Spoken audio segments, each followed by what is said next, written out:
Oke, yuk Pak, mungkin tadi dijelaskan dari atas kesaksian Bapak sebagai saksi ahli pidana ya. Ya. Bisa dijelaskan Pak, nama dijabarkan Pak. Ya, baik. Ya, perkenalkan ya. Nama saya Dr. Andi Pumurson, dosen dari Fakultas Hukum Universitas Trisakti. Jadi kesehariannya memang saya mengajar di hukum pidana cyber. Nah, dalam hal ini hari ini dimintakan untuk memberikan keterangan ahli di persidangan Nikita Mirzani. Dalam persidangan itu saya selalu menekankan perihal tentang terpenuhinya unsur pidana, karena dengan tidak terpenuhi unsur pidana maka seseorang itu tidak dapat dinyatakan sebagai orang yang bersalah dalam hal melakukan tindak pidana. Nah, dalam pasal 27B ayat 2 ada sesuatu hal yang paling esensi, yaitu adanya rahasia, ya, rahasia. Jadi rahasia tersebut sifatnya harus tertutup rapat, belum terpublikasi kepada masyarakat umum. Karena kerahasiaan inilah yang dipergunakan untuk menjadi bahan ataupun alat melakukan suatu pemerasan dalam hal agar supaya korban memberikan sesuatu ataupun memberikan sebagian gitu ya. Nah, kalau misalnya tidak ada kerahasiaan tersebut, maka makna dari pemerasan dengan mengungkap kerahasiaan itu menjadi hilang, sehingga tidak mungkin orang itu merasa tercemarkan dan tidak ada juga dia itu kepentingannya untuk memberikan sesuatu. Karena kalau sesuatu yang sudah sifatnya publik tidak perlu lagi atau tidak ada lagi rasa tertekan ataupun untuk memberikan sesuatu kepada pihak pelaku, sehingga saya berkesimpulan pasal 27B ini kurang pas ya diterapkan dalam perkara Nikita Mirzani. Oke Pak, terkait tadi kembali lagi soal review itu sendiri Pak, yang terkait masalah benar atau tidaknya, dan kalaupun benar ada sesuatu informasi yang tidak benar dipublikasikan untuk kedua kalinya gimana? Ya, karena mereview itu dalam konteks Undang-Undang ITE adalah membuat dapat diakses. Nah, untuk norma unsur membuat dapat diakses itu adalah sudah ditinggalkan dan sejak dari Undang-Undang 1 tahun 2024. Untuk perbuatan membuat dapat diakses diantaranya adalah mereview atau memposting ulang, sehingga kegiatan atau perbuatan memposting ulang tersebut bukan lagi menjadi unsur dalam tindak pidana pemerasan. Itu yang tadi sudah dijelaskan. Lalu yang kedua juga kita harus melihat apakah adanya suatu postingan tersebut adalah suatu bentuk edukasi ya. Karena postingan yang edukasi adalah suatu postingan yang tidak melawan hukum. Tadi saya sudah jelaskan juga ke jaksa penuntut umum, kesengajaan dan perbuatan melawan hukum itu adalah sesuatu yang memang bertentangan dengan hukum atau bertentangan dengan hak orang lain. Untuk mereview produk itu tentu kepentingan masyarakat yang didahulukan. Sehingga apabila ada pihak yang merasa dirugikan, penyelesaiannya itu adalah mekanismenya tidak menggunakan hukum Undang-Undang ITE dalam hal ini pidana, namun menggunakan penyelesaian secara keperdataan yang diatur dalam pasal 38.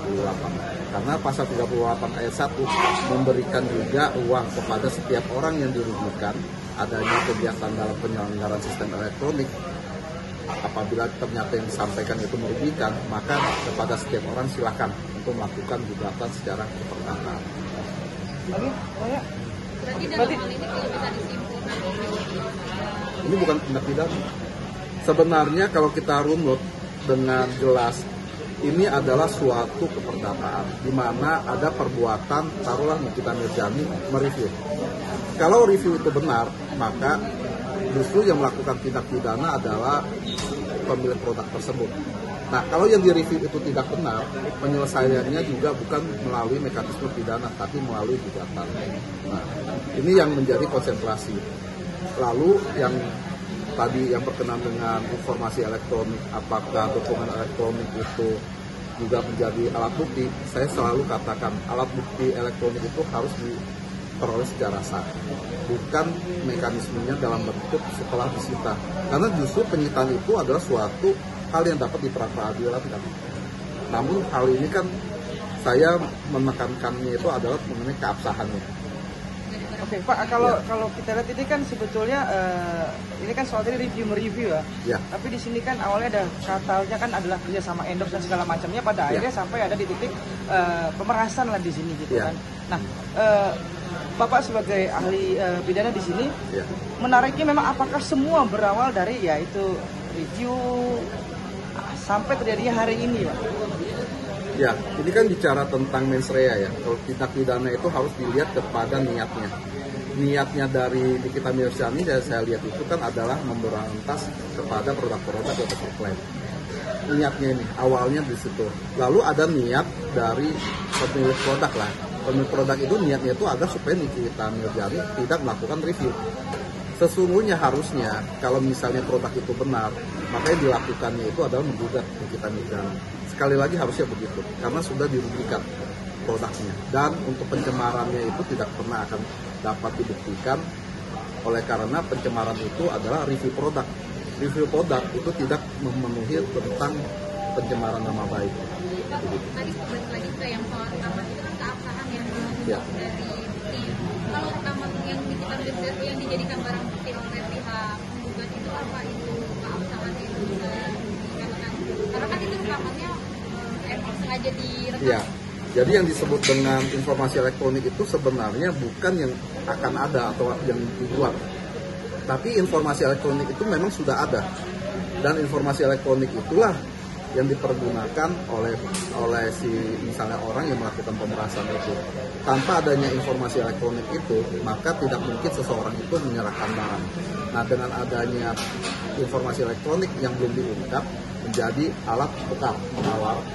Alat tukar tawar itu artinya supaya orang itu tidak menyebarkan menjadi publik.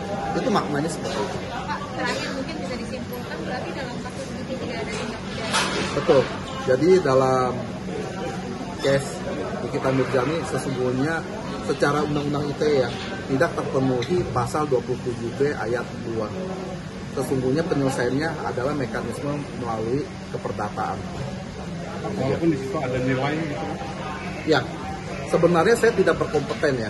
Tapi kalau saya lihat secara keseluruhan, sebenarnya ini kan bicara tentang untuk melakukan atau tidak melakukan.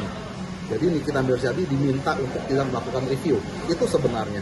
Nah, kalau misalnya ternyata Nikita Mirzani tidak melakukan review, itu maka tidak ada masalah.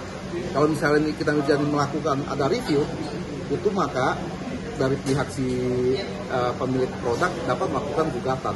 Itu yang tadi saya maknanya.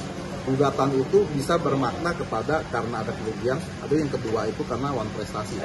Karena memang tidak dijalankannya suatu kesepakatan. Namun sekali lagi selaku ahli ITE saya tidak masuk ya ke dalam suatu kepercayaan meskipun saya memahami konteks ini sebenarnya adalah suatu konteks kesepakatan. Berarti pasal yang diterapkan pada saat ini sebenarnya salah. Saya katakan tidak terpenuhi unsur.